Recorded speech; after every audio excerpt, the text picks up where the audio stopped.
Hello and welcome back everyone to day 128 of our 9-month Ultimate World Cruise adventure. And today we are going to show you the absolute best street food that Osaka, Japan, the stomach of Japan, has to offer. Welcome to Living Phase 2.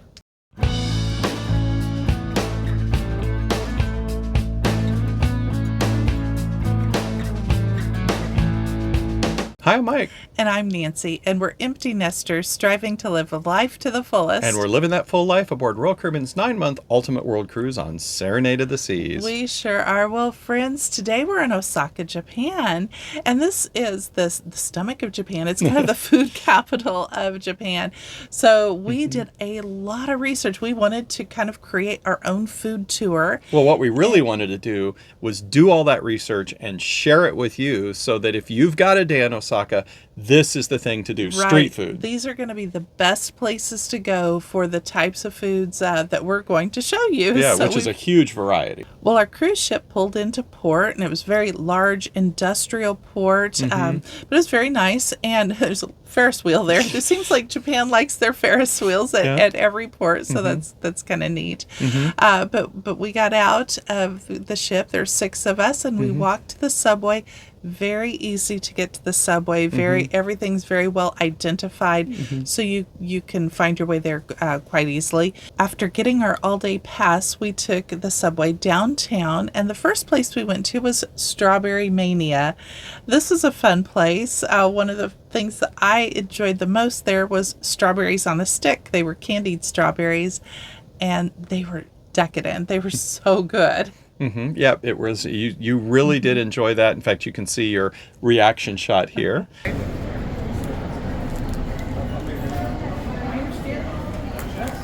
How is it? Live reaction. Okay. Fabulous. Could I just say? Crunchy strawberry. The strawberries are ridiculous. They're good. Yeah, flavor to them. But we also got to try a bite of a strawberry eclair that a friend of ours had purchased. How is it? It's a whole bunch of yummy goodness. Is it worth it? It's worth every step for every calorie burned in a sauce. And the final thing that I got there is I picked up some strawberry popcorn, some strawberry coated popcorn, and almost finished with the bag here, but that's also quite yummy. Yeah, that place was really good. One thing to note, we will list all the places that we stopped in the description, so take a look down there if we have links to them or if we have any Google Map locations, things like that. But we'll give you as much information as we can down in the description, so be sure to take a look down there. And hey, while you're down there, there's a button down there to hit like if you like this video. We're a little early, but hit like, and be sure to subscribe to our channel for our whole 9-month Ultimate World Cruise adventure. That said, take a look down, and it's interesting. We built this tour north to south. And one thing I will say is that if we were going to do it again, we would actually go south to north. And the reason being is the areas down that you're going to see more to the end of the video, and we had some really good food down there. There were a lot of fresh fish markets down there. And unfortunately, we took so long to get down there that the fresh fish markets, a lot of them were closed by the time we got there. So Strawberry Mania was a great way to start, and it was an easy walk from the first subway or metro stop. But just think about when you look at that order of the places that we went, you may actually kind of reverse it from the way that we went. Just a little bit of a pro tip here.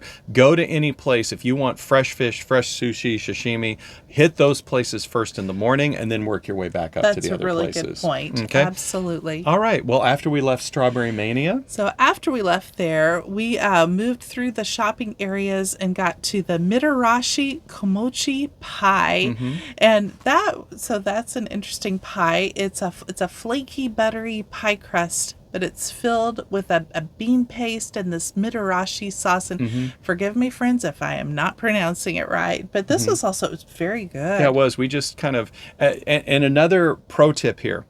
This is very unusual. Osaka is really known for their street food. But there's a couple things you need to know as you're going through this tour. And you can see that we were sitting on a little bench kind of down by the river, and we were having our Mitashi Pie. 2 things.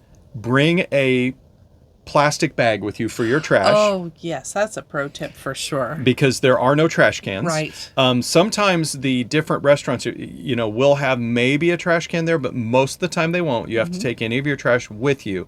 So have a little bag to put in your backpack. And the second is you really shouldn't eat on the street while you're walking in Japan. That's seen as bad form. People don't do that here. So if you are eating street food in Japan, you can eat right out front of the street food just vendor. Stand in front of that restaurant or that vendor, and you can eat there, but don't take it to go and eat it as you're walking. Right, as you're walking. Now, if you go to a park or something like that, that's a different story. Get to a park bench or something, that's okay. And even the different vendors, the vendor next to them do not want you eating the vendor next to them, their food in front of their shop, that's right? True. So don't eat and walk, and bring your own trash bags. Those are two big pro tips for a food tour in Osaka. So just take those to heart. Well, so after we finished that Mitashi Pie, and I did think it was pretty good. The sauce really made it. The first bite, I just got more of the paste than I did, but then once we hit the sauce, it was really good. It was. After our Mitashi Pie, and again, please, we're probably way mispronouncing a lot of these. We're doing our best. We're doing our best.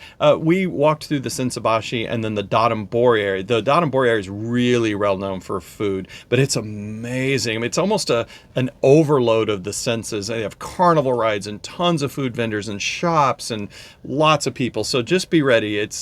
It can be a little sensory overload. Yeah, that's a good way to put it. That's right. So then we walked on to the next food location. Yeah, it's called Mizuno, and we had our okonomiyaki there, which is Osaka Pizza. Now, this is very similar to what we had the other day. We had the Tokyo Pizza, but this, they call it the Osaka Pizza, and it's cooked there on kind of a skillet, just right there at your table. And it's got a sweet potato flour or tapioca flour in with it, and vegetables and seafood, and they cook it until it forms kind of a little pizza. Right. So take a look back at our Day 2 Tokyo video. If you look at that one, I will tell you, I liked the place our guide took us in Tokyo a little better. I did too. And this Mizuno was actually a Michelin star place. Well, it's Michelin rated. I don't think it has a star, but it was listed as in the Michelin guide, which is a big deal just to get in the guide. And this is the most famous okonomiyaki place in Okinawa, in Osaka. But I just didn't think it was as good as the place in Tokyo. I mean, Fair enough. And there was a long line to get in, and but yeah, I think it was a little bit better. Still good food. The okonomiyaki was still good, but it wasn't quite as good, I think, as what we had in Tokyo. So take it for what it is. I'm not, I think it'd be worth it to try Mizuno if you want a Michelin rated. But there's lots of places in Osaka to get okonomiyaki, and you have to try okonomiyaki. Yes. Make sure you'll see vendors all along the street. And so there's so when you're looking at it, there's two different types. There's the Osaka style, which is the tight, kind of very, it's all scooped together, and it makes almost, like you said, like a pancake or a pizza. And then there's the Tokyo style, which you actually write on the table, and it's all flat and kind of runny and laid out there. Both are good, but here you're probably going to get mostly the Osaka style. Right. Okay. Well, after that, we wanted a little ice cream. We actually ran across the Turkish ice cream vendor. That was fun. Well, that was great fun. It was, and you teased him a little, and let's just show you the whole interaction here. I think you guys are really going to like this.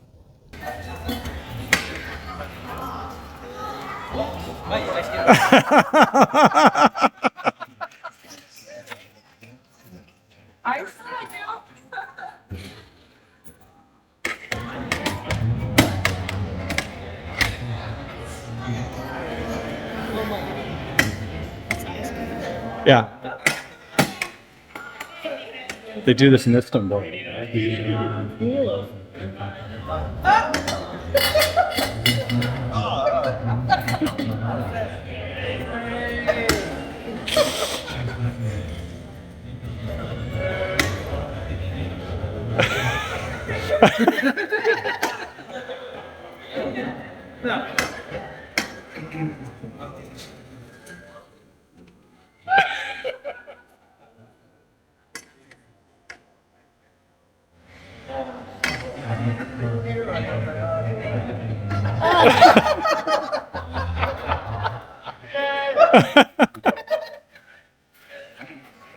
You can do this all day.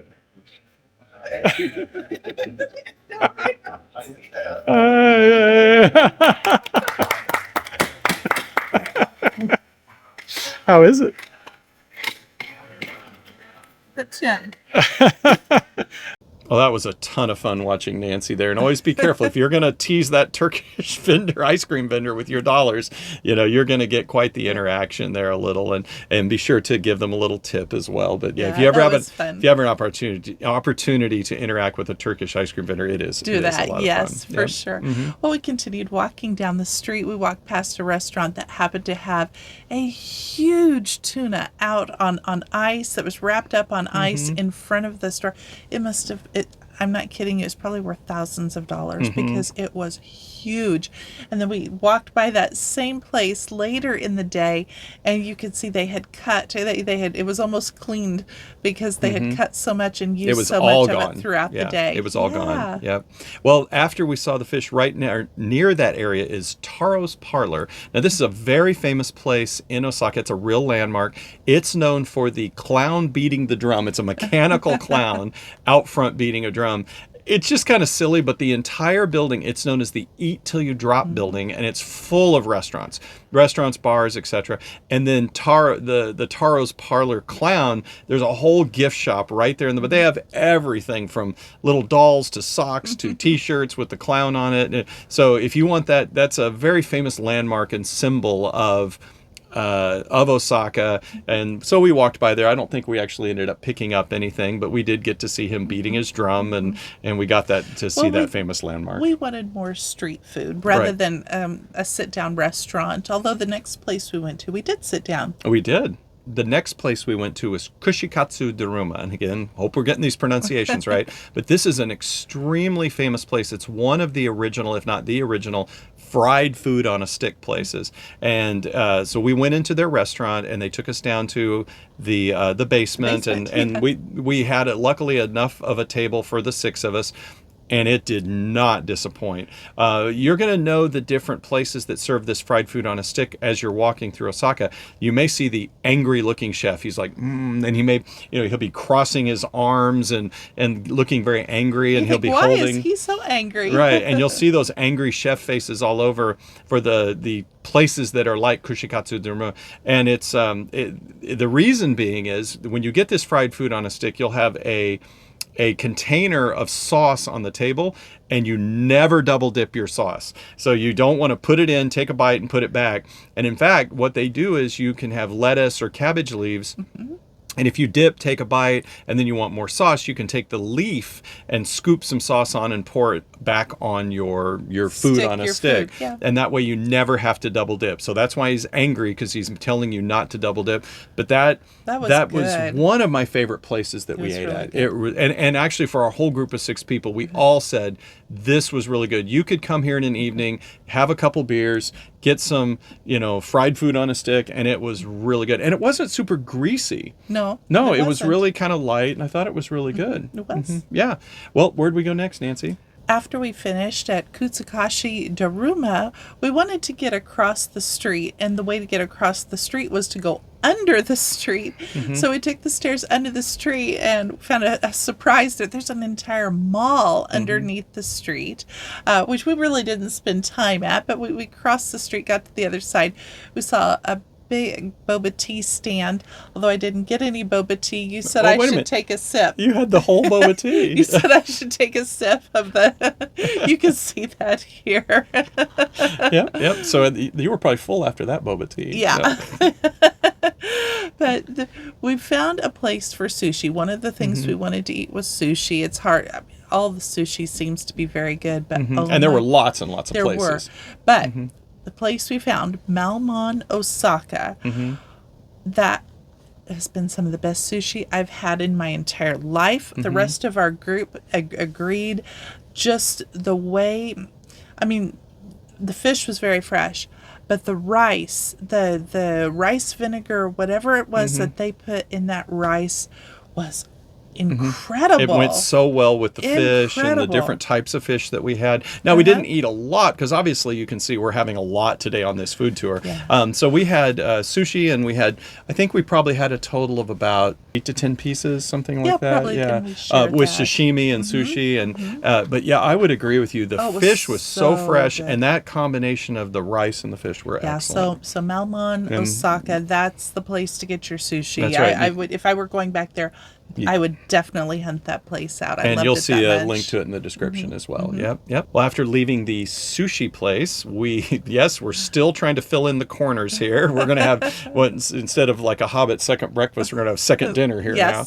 We've heard these legends of this wonderful Japan wasabi hamburger. So we hunted down the place, and it was Kuromon Burger. And we got 2 treats there, actually. We did. I had a fish custard pancake that was there. Did not disappoint. That was actually quite good. Really good. It's softer and just creamy. And there were several places actually selling these, but that one was really good. Wonderful. So he had kind of a stand out front selling those, and then he had his hamburger place inside. And we tried what he called the Japan burger, which has wasabi and seaweed and all kinds of things on it. It was honestly one of the best hamburgers I ever had in my life. You had the whole hamburger. I had a bite of it. It was good. So good. It was You so really good. I did. And one of our traveling companions got one as well, and he loved it also. So we'll put the link to Kuromon Burger in here as well. If you're looking for a hamburger as you're walking around, it does not disappoint, and it's a real good Japanese spin on a hamburger. So... Well, we finished our burger and we walked on to the next place, which was? Yeah, Tadori Wanaka, which is also in the Michelin Guide, and it's octopus balls. It is. So you cannot come to Osaka without trying the Tadori. Everybody has to try it, and these Osaka Tadori octopus balls are very famous. And honestly, it didn't disappoint. The only thing, pro tip here, this happens to everyone. They come out, they are hot, not spicy. Like temperature. Like temperature hot. They hold the heat incredibly. So just be careful when you get your tray of Tadori that you don't burn your mouth, because everybody burns their mouth the first time because you're taking your chopsticks and putting them in, and that I don't know what it is about that sauce and the octopus inside and all that. They're temperature wise very hot. Yeah. So, the inside, how do you like it, Mike? I like it hot. Hot or hot spicy? The liquid is different, and then the inside is the chewy part. Yeah, it's good though. Okay. Yeah. And when you see the balls, you're thinking it's going to be a little more cakey like, but it's not. It's very, very soft, very creamy. They use a sweet potato flour to make what little dough there is there, but it was good. It was good. I wouldn't say it was excellent, but it was good. After our squid balls, our Tadori, we decided we're getting to the end of our food tour now. We're kind of getting to the end of our day. We have a certain amount of time we have to get back to the ship, but we wanted one more thing. We wanted a little dessert to top it off, and we'd heard about this really interesting place in Osaka called Ice Dog. Well, it was interesting. So Ice Dog is a hot dog bun with ice cream in it, but it's not just a regular hot dog bun. It has been deep fried, and then ice cream is on it. So the hot dog bun is hot. Hot temperature wise, and then they put the ice cream on it immediately, so the ice cream kind of melts into it, and it was delicious. Oh yeah, the texture differences of the bun and the ice cream and the hot and the cold, and it was the perfect topper for our day, I thought. We got just the regular vanilla. Some friends of ours got the green tea and vanilla mix. All of us said it was really good. I mean, you look at this thing and you think it's really unusual, and it is, but it actually is very, very good. So we can highly recommend an Ice Dog to top off your day there. That's right. Not only that, that's a continuation of Hot Dog Tour 2024 of the World Tour. I'll let you count that as part of your hot dog tour. I think it's a hot dog. I think it's a very unusual one, but it was a lot of fun. Well, really it's starting to get dark. The sun's going down, and we have to get back. We have to take a train ride back to the port. Subway, yeah. That's right. So we took the subway, took the train back. We got back about an hour before all aboard, And we mentioned earlier there was a Ferris wheel there. A giant Ferris wheel, and it's right hanging over our ship almost. So we would get a nice view of the top of the ship. We found out that it takes about 20 minutes for it to go all the way around one time. So we decided, well, let's take a Ferris wheel That's ride. Right. And the Ferris wheels are actually fairly affordable. We've rode a couple of them now. You've seen that in a few of our videos. This one was like $6 or $7 for a ride, I think, or $5. So yeah, very affordable for a 20-minute ride, and the views were spectacular. Well, and because it was at nighttime too, so everything is all lit up. Both the city as well as our ship was all lit up. So it was really pretty to see. Yeah, and it was nice just to relax for 20 minutes after literally walking. I forget, I think we did 20,000 steps this day. And it was nice to just sit for 20 minutes and take in the view. So yeah, it was really nice. After our Ferris wheel ride, we headed back to the ship, and it's fairly late, and we need no dinner after this. So we went ahead and hit the bed. Nice thing is now we have 3 sea days to recover that we get to just enjoy the ship and catch up on things. And on the first day? Right. Well, on the first day, we worked on videos for YouTube here, and we did that. But they've also brought along an origami expert onto the ship. And so she's been having origami classes. I made this sweet little flower here, which I thought was fun, and I made a crane. So that's been fun to You really are getting good at it, and it's something you're really enjoying. I do enjoy it. And it's some things that even some of the crew does origami. You guys have been swapping things in and out. We have been. Yeah, it's a lot of fun. Well, then the next day we had a fun thing. Some of our friends put together a pub crawl. It's actually a poker pub crawl on the ship. Yeah. So we went to 5 different pub locations or bars around the ship, and at each bar we got a playing card. Actually, we got an envelope with a secret playing card in it. So by the time we got to the 5th bar, we each had 5 envelopes, and then we got to open up the envelopes, and then whoever had the best poker hand won the prize or won the money, because everyone chipped in, I think, $20, right? Or $10. Everybody chipped in $10, and then they split the pot between the first, second, and third best poker hands, and guess who won the best poker hand? This girl here.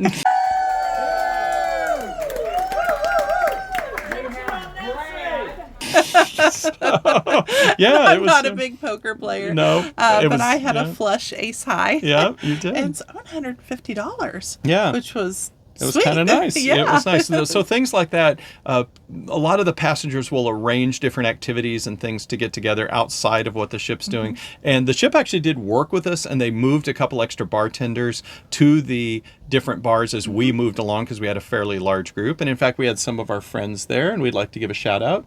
Oh yes, Keith. His mother, his family watch us. So thank you. Thank you a lot, Keith's family, for watching us. That's right. We'll see you later. And they're just Keith and Mark, just a joy to good friends of ours. Yes. So we wanted to give a shout out there. Well, then the next day after our poker run, I did more origami. You did. Yeah. But we also went to Azumi's. They were having a special event. Chef Travis is here, and he is the founder of Azumi's. And so he created the concept for Royal Caribbean. So he did a special Sushi and Saki pairing, and we went and had that. He described very good. His background, and then he introduced each of the different courses, and he did bring on a little bit of extra special fish from Osaka. In fact, we even bumped into Chef Travis and a couple of the crew members in Osaka as we were doing our food tour. They were doing a little food tour of their own. So, in fact, he even asked us if we had the okonomiyaki and the takadori. And said, yes, we did. We did. And he goes, did you burn your mouth on the takadori? And we said, yes, we did. So, but yeah, that was a nice event. And Patrick McCullough was the headliner. He was a comedian magician, and he was actually really good. Yeah, he was. I think he's one of the better magicians we've had on board. Yeah, I really did. Oh, and then our next day? Well, we actually had 4 sea days. That's right. So more origami for me. Well, on our last sea day, we just kind of had a relaxing. You did more origami. It's really neat. Even though we're quite a ways from shore, you can see how long we've been going across the ocean here. We still have birds and everything that follows. So we look out on our balcony, and they swoop and they fish and they dive into the water. So we got a little bit of video of that. But yeah, it's really neat to see the wildlife even in the middle of the ocean. It is. Well, the headline show for tonight was excellent. It was Aiden and Evelyn, and they're world championship harmonica players. Okay, and I have to say, when we saw that description, I was like, "You've got to be kidding me." I'm like, no, they were amazing. They actually were very good. They were a lot of fun to watch. I mean, yeah, you think, oh, harmonica, do I really want to see that? But it was spectacular. I wish it YouTube really would let us, they don't let us play the music, but just trust us, it was really good, and they were energetic. I actually did enjoy it. Yeah. It was really good. Well, the next day we're in Nha Trang, Vietnam. Right. What are we doing in Nha Trang, Mike? We are going to relax. So Nha Trang is really kind of a beach, spa kind of place. It's a resort town in Vietnam, and so we are just going to go to a spa and have a day and just relax. And we're going to show you how we did that. Yeah. And well, let's go back to Osaka real quick. Would you go back? Absolutely. 100%. No question. It was so much fun. We have said Japan so far has been one of our favorite places, and you can't go to Japan without visiting Osaka. We would love to go and spend an evening there because we did have to leave at night, see some of the nightlife, see some of the restaurants at night. I enjoyed that thoroughly. I did too. Yes, I did too. All right. Thank you, friends, for watching. We appreciate you being here. Have a beautiful day. Take care. Bye-bye. Bye-bye.